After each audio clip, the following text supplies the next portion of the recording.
it's Paige and welcome back to another YouTube video. I first off want to apologize for the audio on the last video.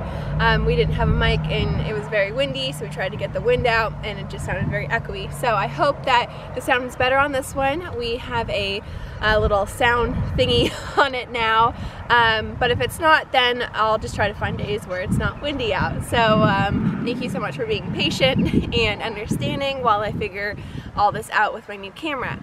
So we talked about wedges on the last video, and today we're going to be talking about irons. Ready for the grand reveal? Ta-da! I decided to go with the Mizuno GPX 919 irons with the KBS shafts and the Gripmaster grips.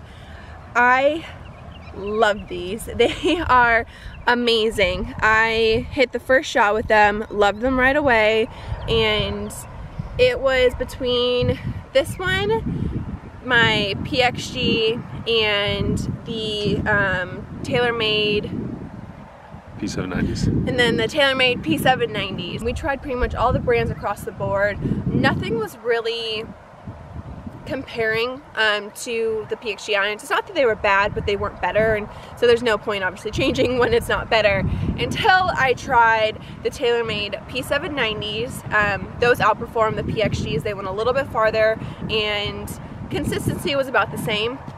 And then I tried the Mizunos, the JPX 919s, and they went farther than my PXG and also a little bit more consistent. The TaylorMade P790s went farther than the Mizunos, but they weren't as consistent, so that is why I ended up going with the Mizunos. The face is, hold on, hit that last one on the toe, so we'll just get rid of that dirt mark right there. The face is nice and big. I know what you're probably thinking, that, hey Paige, you're a good player, why aren't you playing blades? Well, I don't want to play blades. I consider myself a good player, and usually most good players play a blade type of iron with a steel shaft. Well, I've decided to put my ego aside, and I think this is great advice for other golfers as well. Put the ego aside and play what's best for you. I was much more consistent with this type of club face. As you can see, it's a little bit bigger, and it looks obviously like you can't miss it, but the top line is still really sleek, which I really like.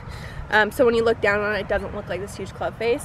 But I was hitting it farther and my misses were better. So why would I not want to play this club when I know it's going to produce lower scores, and that's the most important thing. I don't really care what people think that I'm playing. If they think I'm a bad player because I don't play blades, that's really stupid when you think about it. Like, play what's best for you, and if that is the most forgiving club, then play the most forgiving club. Like, why would you not want to give yourself the biggest advantage possible? Golf is hard enough. Don't make it hard on yourself by playing equipment that doesn't fit you. So that's why I went with this. And also, I used to play steel shafts until I figured out that I'm much more consistent with graphite shafts. I've been playing the KBS shaft. I had this shaft in my old PXG clubs. I love it. I'm really consistent with it. I will put all the specs right here so you can know gram weight, length, and all that good stuff. And then lastly, we have the Gripmaster club grip. In my previous video, I said that I had very sweaty hands, and I've never really had a grip that was great for me until I was playing full cord. Well, I decided to switch to these. They said that these are the best grips out there. They're super tacky. I'm sure you can hear that. And I was a little hesitant at first because I truly didn't believe that they would stay tacky over a long period of time, so I wanted to try them out first, and they've actually been getting more tacky as I've been going on, so a win. They're great and I love them. So this is why I decided to go with the Mizuno.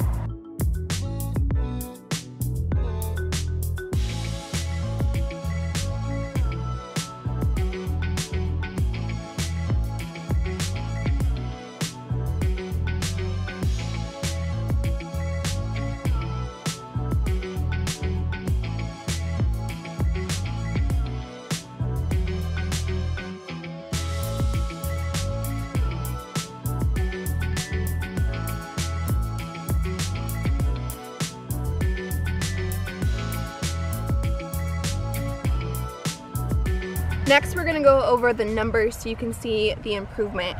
It was a slight improvement, but if I can make any improvements in my game, I'm definitely going to do that.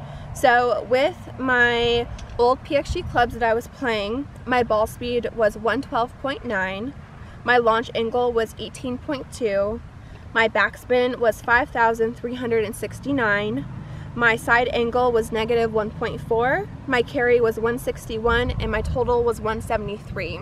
That was on my 6-iron. For my current 6-iron for the Mizuno JPX 919s, my ball speed increased to 114.7, my launch angle increased to 19.0, my backspin increased to 5,588, my side angle decreased to 0.2, my carry increased to 163, my total increased to 175. So overall, I saw improvements across the board, which was awesome. As you can see, the equipment I was playing before was not bad at all. My numbers were still great, but I saw improvement with this, especially with my consistency. And of course, you always want to improve. And I think this shows that I was playing top of the line equipment that was custom fit to me, and I still saw an improvement by playing, by going to the fitting and true spec and playing all of the brands and having that option to see how much I could improve, and I did improve. So I would 100% say that you would definitely see an improvement in your equipment if you got custom fit, especially if you had all the brands available to you. So not a big improvement, but it was a great improvement, and I really like the look of these. They feel really good to me, and I feel a little bit more confident on the golf course, and as we know that confidence leads to better scores. So I before had a pitching wedge all the way up to my 5-iron, and now I decided to do the gap, which is a 50. So I got rid of my 50-degree PXG wedge and put the Mizuno 50-degree wedge in. So I'm loving it so far. It looks great and it matches up with my bag and gaps out. I went to True Spec recently for kind of my last fitting, and what they do is they hit all of the shots and they gap out and make sure that all the yardages are great and exactly what you want, and the equipment still feels good to you. So everything gaps out great, and I am really happy with the irons that I decided to use. And next week we're going to talk about the hybrids, which were I would say the biggest difference from the equipment I was playing to the equipment I decided to go to, and I can't wait to talk about that because the numbers were actually quite shocking to me, and I was surprised with the equipment I was playing and what I ended up going with. So comment down below on what you think I decided to go with for my hybrids. Let me know what irons you're playing. Don't forget to subscribe, and I hope you enjoyed. I will see you next Thursday for my hybrids.